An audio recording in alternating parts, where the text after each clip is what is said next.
Tiles do not just pop up on their own. There always are technical science behind it. Technical tinting or popping usually occur due to a thermal expansion, lack of expansion joint, poor adhesive coverage, substrate movement, or stresses building up within the tile assembly.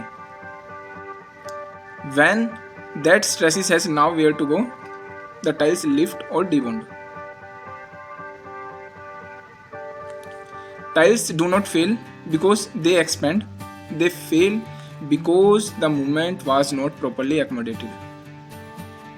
For example, expansion joints are not optional, they are essential. So always take care about all type of movements to avoid failure or pop-up hollowness in the tile installation.